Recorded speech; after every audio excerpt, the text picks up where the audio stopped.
Mackenzie, Toya, Toya, Tonangane, Topi to Nagaji Dwan, keep me from your daughter, say it well, maybe see go up where you go, Nangan Doma, ooh, so where's he pay?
ဒီတစ်ပတ်စနေနေ့ဖျားသွားအောင်လေအဲ့နေ့ကကိုမွေးနေ့ဆိုတော့ဖျားသွားရင်လည်းမနှက်စာကျွေးကျင်တော့အဲ့နေ့ဆွေမအားဘူးကိုတို့ရရဲ့ဟိုအဲ့ဆိုတနင်္ဂနွေနေ့ရောပြည့်ရပဲလေကျောင်းပေးရပြီမဲ့အလောက်ကမအားဘူးမနက်ဖြန် January လ9ရက်နေ့ကနေစပြီးတော့လကုန်ရက်အထိဆွေတို့မျိုးနယ်မှာရှိတဲ့လူဦးရေစင်းကိုမြေပြင်တိန်တက်စင်းကွင်းစင်းကောက်ယူရေးဖွဲ့ walking group မှာဆွေကူညီပေးရမယ်ဟောအဲ့မနက်ဖြန်ကနေလကုန်ထိဆိုတော့ရက်20တောင်ပေါ့ဟောဘာလို့လုပ်ရမှာမလို့လဲရက်ကွက်ထဲမှာတိန်တက်တိန်စင်းပြီးတော့အိမ်အောင်စုလူဦးရေစင်းရင်အမှန်ရအောင်လို့ဆွေတို့ကလိုက်ကောက်ပေးရမှာဟိုအဲ့ဆိုကိုလေးလိုက်ခဲ့မယ်လေလက်ရှင်လည်းလို့မရပါဘူးเนาะလူမှုရေးအသင်းဖွဲ့ရလူတွေနဲ့တင်တန်းတက်ထားတဲ့သူတွေကိုပဲရွေးခေါ်တာမဟုတ်ကူကတင်တန်းတော့မတက်လိုက်ရရင်မဲ့မျိုးနယ်ကြက်ချီနီအသင်းဝင်လေပရာဟိတသမားလေးပါဗျဟုတ်ပါပြီဆွေအုပ်ချုပ်ရေးမှုကိုတစ်ချက်ပြောကြည့်မယ်လေနော်ယေဘာဖြစ်တာလဲပြောလို့လေဒါပဲเนาะလိုက်တာကတော့လိုက်လို့ရတယ်အိမ်ထဲတော့ဝင်လို့မရဘူးအလုပ်သဘောအရနဲ့စီကံရအိမ်ထဲကိုစီးရင်ကောက်မဲ့သူ2ယောက်ပဲဝင်ဝင်ရှိတာအင်းပါဆွေရဲ့ကိုကအိမ်ပြင်ကနေကိုရဲ့တော့တက်မှုလေးလုပ်ပေးပါမယ်နော်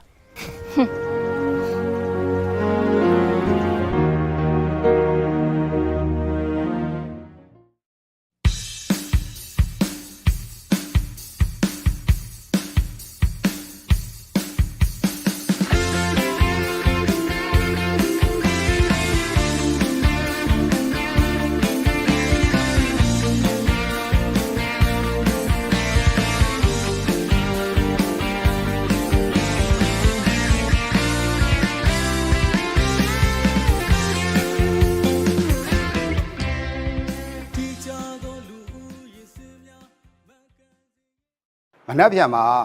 အိမ်တော်စုလူရေးစင်းကိုမြေပြင်တအိတ်တက်တအိမ်စင်းကွင်းစင်းကောက်ယူရေးအဖွဲ့ walking group ရဲ့လုပ်ငန်းစတင်မှာဖြစ်ပါတယ်။အဲ့ဒါကြောင့်မို့လို့ပြောစရာရှိတာလေးတွေမှားစရာရှိတာလေးတွေကို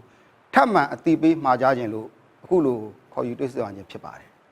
။အခုလာမဲ့ရွေးကောက်ပွဲအတွက်မှန်ကန်တဲ့မဲစင်းပြုစုတဲ့နေရာမှာလူရေးအချက်လက်များမှန်ကန်စေရေးအတွက်မြေပြင်ကွင်းစင်းတိုက်ဆိုင်စစ်ဆေးခြင်းလုပ်ငန်းဆောင်ရွက်မှာဖြစ်ပါတယ်။လာဝကရဲ့လူဦးရေစည်ရင်းကိုအခြေခံပြီးချိတ်ဆက်ရယူဆောင်ရွက်သွားမှာဖြစ်ပါတယ်ပထမအဆင့်အနေနဲ့လာဝကမြို့နယ်ရုံးများရှိလူတူးချင်းစီရဲ့နိုင်ငံသားကိုရေးအချက်လက်မှတ်တမ်းများကိုကွန်ပျူတာဖြင့်စာပါထည့်သွင်းခြင်းဒုတိယအဆင့်အနေနဲ့ရုံးလက်ခံအိမ်တော်စုလူဦးရေစည်ရင်းများကိုကွန်ပျူတာဖြင့်စာဖာအတွင်းသို့ data အချက်လက်များကိုထည့်သွင်းဆောင်ရွက်ပြီးဖြစ်ပါတယ်ဒါကြောင့်မို့အခုတတိယအဆင့်လုပ်ငန်းအနေနဲ့အိမ်တော်စုလူရေးစရင်မြေပြင်မှန်တိုက်ဆိုင်စစ်ဆေးတဲ့နေရာအင်မတန်မှအရေးကြီးတဲ့လုပ်ငန်းစဉ်တစ်ခုဖြစ်ပါတယ်မြေပြင်တအိတ်တက်စင်းကွင်းစင်းကောက်ယူမဲ့ walking group တစုမှာအနည်းဆုံး9ဦးပါဝင်မယ်အဖွဲ့ခေါင်းဆောင်ကတော့ဌာနဆိုင်ရာအမှုထမ်းသို့မဟုတ်ရက်ကျေးစေရေးဝန်ထမ်းတွေကနေပြီးတော့တဦးအဖွဲ့ဝင်တွေကတော့သက်ဆိုင်ရာယာယီမှုဆယ်မှုတွေကတဦးကြက်ချေနီအရာမိသက်တိုင်းရင်းသားစာပေနဲ့ယဉ်ကျေးမှုအဖွဲ့ကတဦးလူမှုရေးနဲ့စင်စရဝန်ထမ်းတွေကတဦးလုံခြုံရေးအနေနဲ့ကတော့ကျွန်တော်တို့ဘက်ကနေပြီးတော့လိုအပ်သူလို့စောင့်ရပေးပါမယ်ခင်ဗျမိမိတို့ရက်ကွက်ကျွေးရအုပ်စုအတွင်းမှာရှိတဲ့ နေလိုက်စရင်ကောက်ပြမယ်အိမ်ရဲ့နေရာနဲ့အချိန်ကိုကြိုတင်ဆက်သွယ်ဆောင်ရွက်ထားပြီးပြီမို့လုပ်ငန်းဆောင်ရွက်ရတဲ့အချိန်မှာအစီအပြေချောမွေ့ကြမှာပါဘာအချက်လက်တွေကိုဘယ်လိုကောက်ရမယ်ဆိုတာကိုတော့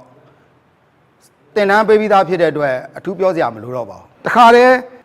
မတန်ဆန်းသူများရဲ့စရင်ကိုလည်းအမျိုးအစားလိုက်ထည့်သွင်းစရင်ကောက်ခံဖို့နဲ့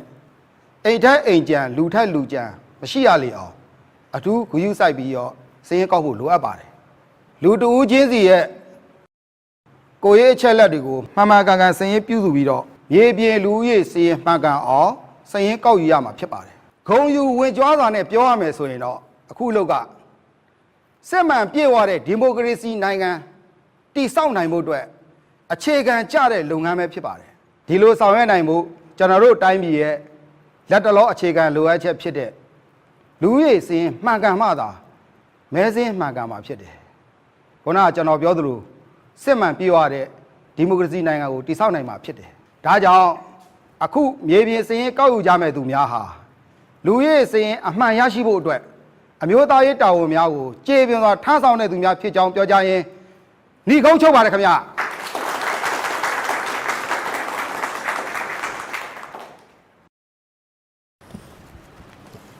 ဒါကတော့ရက်ကွက်ထဲမှာရှိတဲ့အေဒစုလူရေးစင်းတွေကိုလမ်းလိုက်ခွဲထားတာဖြစ်ပါတယ်ဒီအေဒစုလူရေးစင်းတွေနဲ့မြေပြေကွေးစင်းစဲကောက်ယူရမှာဖြစ်ပါတယ် ဟုတ်ကဲ့ပါခင်ဗျာ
ဘယ်ကအဲ့ဒါလာနေလဲမသိဘူး။တာသွားကြည့်ဟမ်။တကားကိုချက်ချင်းမဖွင့်နဲ့အောင်နော်။ဘသူလဲဘာကိစ္စလဲ။တိတ်ချမေးပြီးတော့မှဖွင့်နော်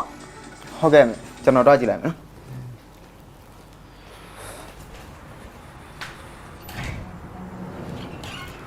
အမေ ။ဘာတော့ လူအများကြီးပဲမေဟာဘာလာလောက်ကြလဲမသိဘူး ။အော်တားမွေးထားပါတယ်တော်တော်အားကိုရတယ်။မလားစပူဘယ်ကအဲ့ဒါများအလားထူးနေလဲမသိဘူး။ယောက်ျားရှင်းမဲသွားကြည့်လိုက်တော့ အာဘယ်ကအဲ့ဒါများမသိပါဘူးကွာ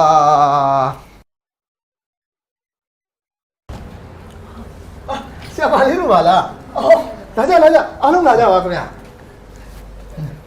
အော်အမေကြီးဒါဆရာမလေးတီတာဆိုရဲ့နှစ်လမ်းညဦးအောင်ဆိုတဲ့သမီးလေးသိရမို့လား ။သိပါတယ် ဆရာမလေးတို့ဒီကိုကြောက်ပါခင်ဗျာ ။ဟုတ်ကဲ့။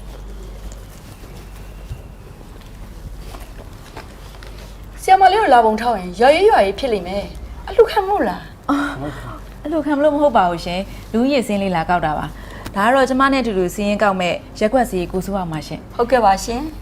ကျွန်တော်တို့ကရက်ကွက်ထဲအိမ်ထဲမှာရှိတဲ့မိသားစုတွေရဲ့အိမ်နှုတ်စင်းကောက်ဖို့လာတာပါကျွန်တော်တို့နှစ်ယောက်အပြင်အမျိုးသမီးရရမိတဲ့နဲ့ကြက်ချင်ကြီးလည်းပါပါတယ် ဟော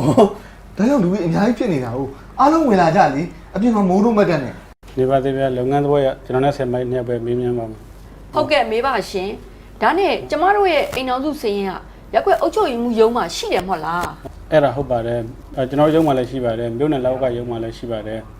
ဒီနေ့ကျွန်တော်သိချင်တာလက်တွေ့မြေပြင်အခြေအနေမှာအိမ်နှံဥဆိုင်ရဲ့လူကြီးတို့လျှော့အရှိမှန်ကိုသိချင်တာပါ ဟုတ်ပါတယ်ရှင်အခုအတော်တို့ရဲ့အိမ်အောင်စုစီးရင်နဲ့မှတ်ပုံတင်လေးတွေတစ်ခြားလောက်တိုက်ကြည့်ချင်လို့ပါရှင် ။တားရီဗီဒီယိုတွေကတကောင်စင်းနဲ့မှတ်ပုံနေယူပေးလိုက်ပါဦး အော်ဟုတ်ကဲ့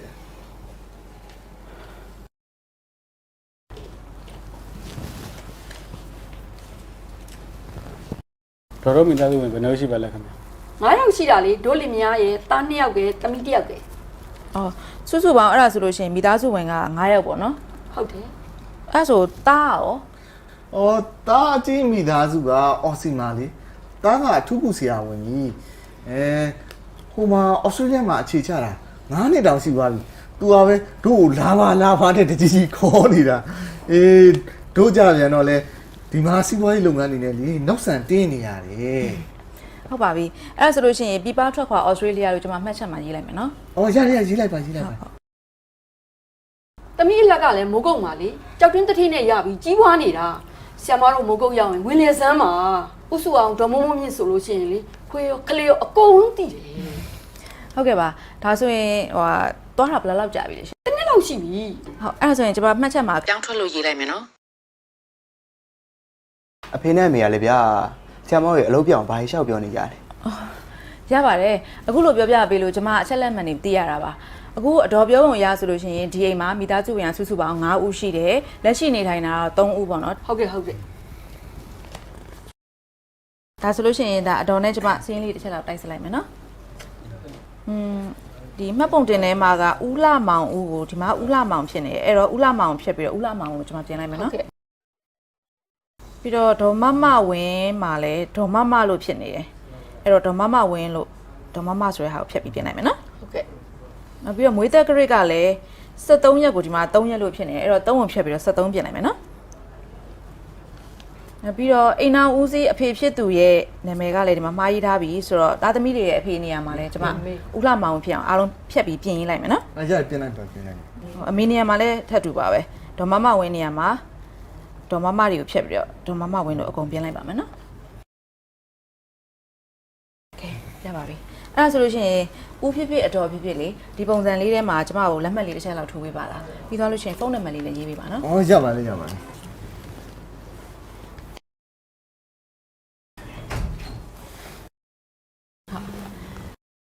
မတို့စင်းနေလဲကောက်လို့ပြီးပြီဆိုတော့ခွင့်ပြုပါအောင်ရှင့် ။အော်ဟုတ်ကဲ့ပါခင်ဗျာ သွားလိုက်ပါဦး ဟုတ်ကဲ့ ဟုတ်ကဲ့ခင်ဗျာလည်းကျေးဇူးတင်ပါတယ်နော် ။ဟုတ်ကဲ့ခင်ဗျာ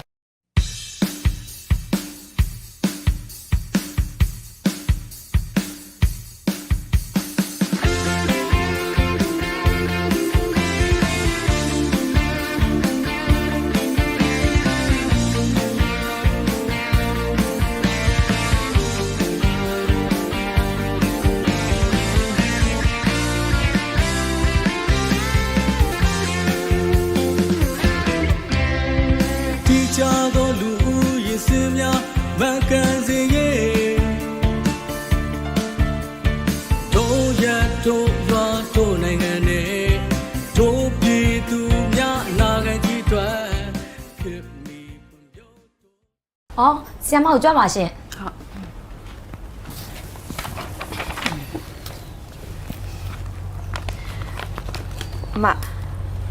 အမရဲ့အိမ်အောင်စုစင်ရပြည်မျိုးอ่ะเนาะဒီမျိုးနယ်မဟုတ်ဘူးเนาะ ။ဟုတ်ပါတယ်ရှင်။ပြည်ကနေပြောင်းလာတာမကြသေးပါဘူး။မိသားစုလောက်ကင်ချိန်တွေကချက်ချင်းမပြောင်းမဖြစ်ပြောင်းလာပြီမဲ့အိမ်နောက်စုစီရင်ကြတော့ချက်ချင်းပြောင်းဖို့မလွယ်ဘူးမို့လား လူတွေနဲ့အိမ်အောင်ဆင်ရတမျိုးတနေစီဖြစ်နေကျွန်တော်နားလည်ပါတယ်ကဲဆရာမရေ ဟုတ်ကဲ့ပါဆရာအမအခုဒီစင်းထဲမှာဆိုလို့ရှိရင်လက်ရှိဒီမိသားစုဝင်ကစုစုပေါင်း4ယောက်ရှိတယ်ပေါ့เนาะအိမ်အောင်စုနာမည်ကဦးထက်ကျော်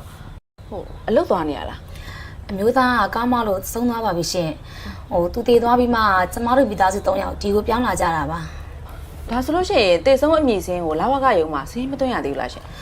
မဖြတ်ဘူးရှင်။ तू တည်သွားပြီဆိုပေမဲ့ तू ကကျောင်းမိသားစုရဲ့အိမ်ဦးနဲ့ပဲလေဒီစားထဲမှာ तू ရှိမှဖြစ်မှာပေါ့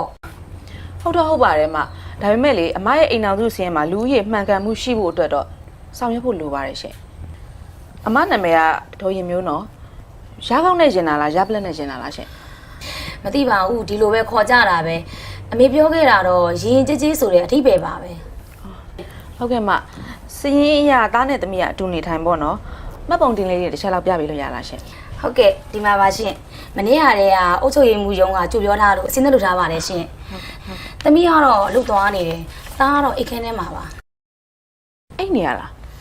မအိပ်ပါဘူးသားကလည်းသူ့ဖေကောင်းမတော်ကပါပြီးခြေတစ်ပတ်ဖြတ်လိုက်ရတာလေခြေသူ့တက်တာကတော့ဧည့်သည်တွေရှိအနိခတ်လို့အထင်းဝင်နေတာပါ စိတ်မကောင်းပါဘူးရှင်ဆရာဒါဆိုလို့ရှိရင်တော့မတန်ဆွမ်းစင်းသွင်းရမယ်နော် ဟမ်ဘာဖြစ်ကျမတော့မတန်ဆွမ်းစင်းတော့ကောက်ရတာလဲ အော်ဒီလိုပါမှ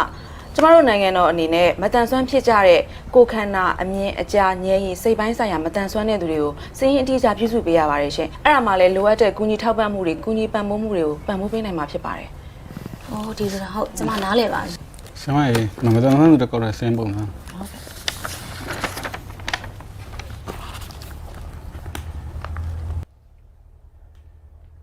အမဒီနေရာလေးဒီမှာလေလက်မှတ်လေးထိုးပေးပါနော်ပြီးသွားလို့ရှိရင်ဆက်သွယ်ရမယ့်ဖုန်းနံပါတ်လေးပါရှိပေးပါ ဟုတ်ကဲ့ရှင် ဒါလေးနဲ့ခိုင်းနေပြီ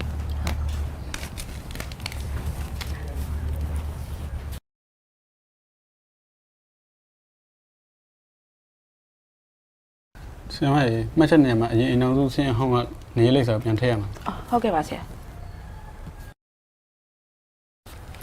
အမပြည့်စုံပါပြီရှင့်ကျေးဇူးအများကြီးတင်ပါတယ်နော်ဒါအမရဲ့မှတ်ပုံတင်နေကျေးဇူးတင်ပါတယ်နော်ခွင့်ပြုပါအောင်ရှင့် ကျေးဇူးပါရှင် ဟုတ်ကဲ့ပါရှင့်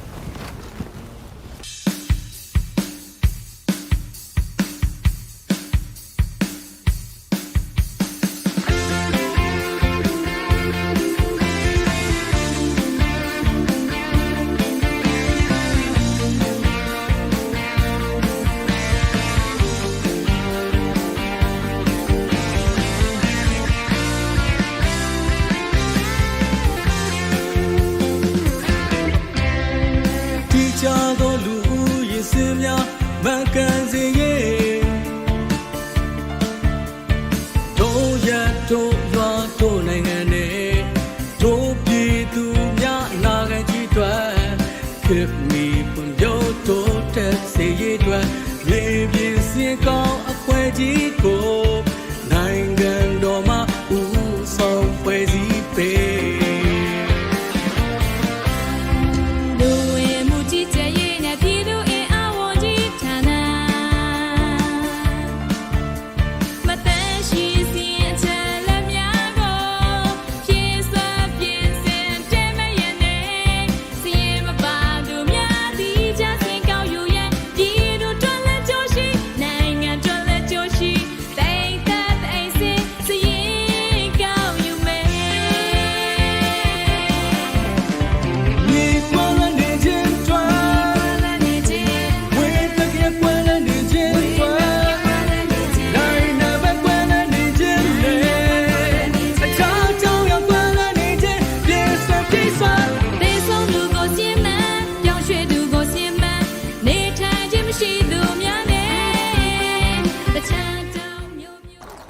ဆွေပင်မနေပြီလားမောနေပြီလား ဘယ်လိုပြောရမလဲမောတော့မောတာပေါ့ဒါပေမဲ့မမောဘူးပေါ့ ဆွေကလေသူများတွေကိုကြတာအရှိတိုင်းဖြေပါအမှန်တိုင်းဖြေပါဆိုပြီးတော့ကိုယ်တိုင်ကြတော့ဝိလေကြောင်ပန်းနဲ့နော် ဆွေကဝိလေကြမှာမဟုတ်ပါဘူးနော်ဆွေမှန်တိုင်းပြောနေတာပါတနေ့ကိုအနည်းဆုံး25ရက်လောက်တိမ်တက်တိမ်ဆင်းပြီးတော့စင်းကောက်ရတာဆိုတော့မောစရာကြီးပေါ့ဒါပေမဲ့လည်းနိုင်ငံနဲ့ပြည်သူအကျိုးအတွက်တစ်ဖက်တစ်လမ်းကနေပြီးတော့တာဝန်ယူထားရတယ်ဆိုတဲ့စိတ်ကတော့မမောတော့ကိုသူကဆွေပြောတာကိုမယုံလို့ကိုသူကပြုံးနေရလား မဟုတ်ပါဘူးမယုံလို့မဟုတ်ပါဘူးကိုတွေးတာကွာဆွေမောတယ်ဆိုတာတအိမ်နဲ့တအိမ်စင်းလိုက်ကောက်ရလို့ဆွေမမောဘူးဆိုတာတော့ကိုကြောင့်များလာလို့လေ ဟုတ်တာဘာရှောက်ပြောနေမှလည်းမသိဘူးဟုတ်ကိုစိုးကသွားရတော့မှမလားဆွေသွားနေတော့မယ်နော် ဆွေနေဦးလေ မနေဘူးအဲ့ချူတုတ်ဆိုတာကျမရဲ့ရောင်းမကျမအကိုရဲ့မိန်းမ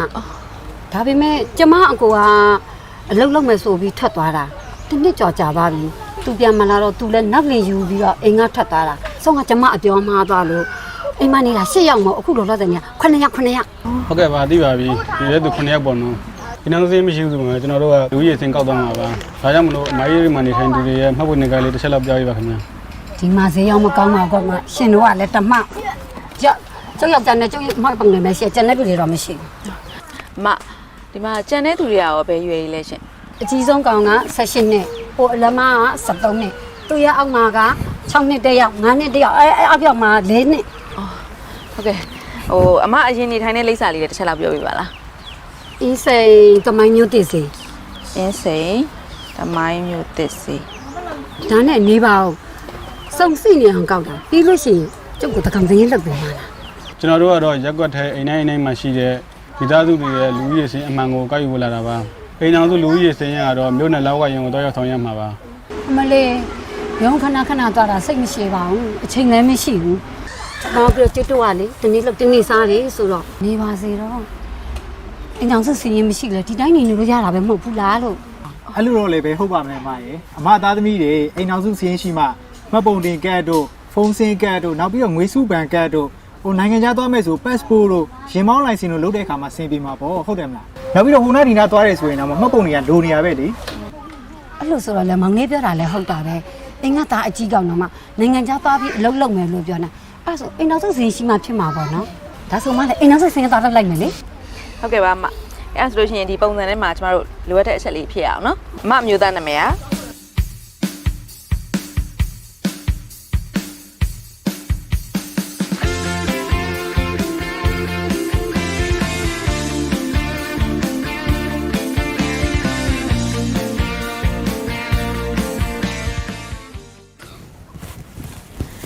မွေးကျမတို့လေအိမ်အောင်စုစင်းရင်လေးနဲ့မှတ်ပုံတင်လေးတစ်ချက်တော့ပြပေးလို့ရလားမသိဘူး ဟုတ်ကဲ့ရပါတယ်ရှင်တာရီတကောင်စင်းနဲ့မှတ်ပုံတွေလေးတွားယူလိုက်ပါဦး ဟုတ်ကဲ့ပါမ အမိုးရေကျမတို့ကမြေပြင်ကွင်းဆင်းပြီးတော့လူရည်စင်းအမှန်ရအောင်လို့လိုက်လံပြီးတော့ကောက်ခံနေတာပါအမိုးတို့ဘက်ကလည်းနိုင်သလောက်ကူညီပေးပါအောင်နော် ဟုတ်ကဲ့ရှင်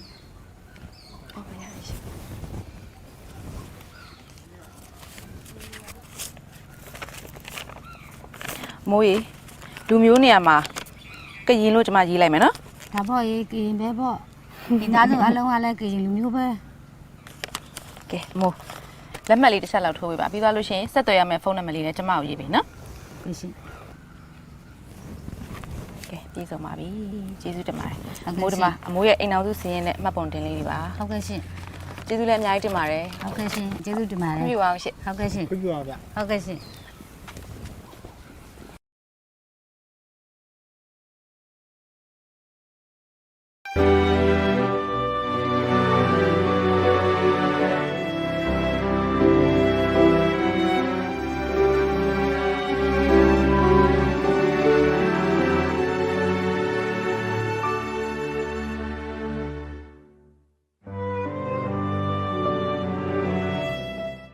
အိမ်တော်စုလူဦးရေစရင်အမှန်ကောက်ယူရတဲ့လုပ်ငန်းတကယ်တမ်းလုပ်ကြည့်တော့မလွယ်ဘူးပဲလက်ရှိလူဦးရေစရင်မတန်ဆွမ်းစရင်လူမျိုးဘာသာမှတ်ပုံတင်အမှန်နဲ့စလုံးပေါင်းနေရစမှန်တိုက်စစ်ပြီးတော့မေးမြန်းရဖြည့်သွင်းရနဲ့ဆွေကိုကြည့်ပြီးကို့မှာရင်နေမောရတယ် ဒါတော့ဒါပေါ့ကိုသူရရဲ့ဘာပဲဖြစ်ဖြစ်ဆွေနဲ့အတူတူလိုက်ပြီးတော့အပင်ပန်းခံပြီးရတဲ့အတွက်ဆွေကကိုသူရအောင်ကျေးဇူးတင်နေပြီ ဟာကျေးဇူးတင်ခံရင်လုံးဝမဟုတ်တာ သိပါတယ်နော်အကျိုးလိုညာရီလောင်းနေမှန်းဟုတ် ဟိုဆွေကသိနေရတယ်မဟုတ်အဲ့ဒါဆိုလို့ရှိရင်ကိုနဲ့ပတ်သက်ပြီးတော့ဆွေရင်ထဲမှာရှိရဲ့အရှိမှန်စကားကို တစ်ဖွဲ့လုံးတောင်သိနေပြီကိုသူရမသိသေးဘူးလား ဘလို့တစ်ဖွဲ့လုံးသိရလား ဟုတ်တယ်လေအခုလိုမျိုးဆွေသွားသမျှကိုတကောက်ကောက်နောက်ကနေလိုက်နေမှာတော့အဖွဲကသိပြီပေါ့လို့ဆွေကလည်းလက်မခံနိုင်မဲနဲ့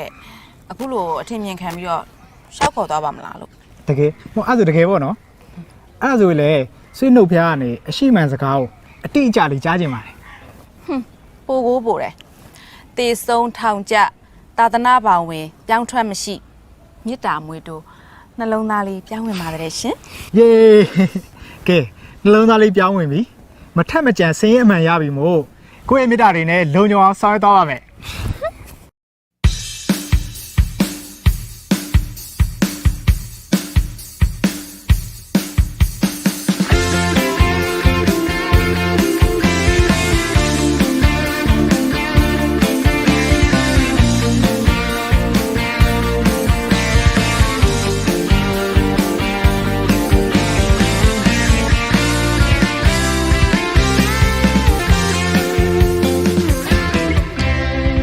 တီချာသောလူဦးရေစင်များမကန်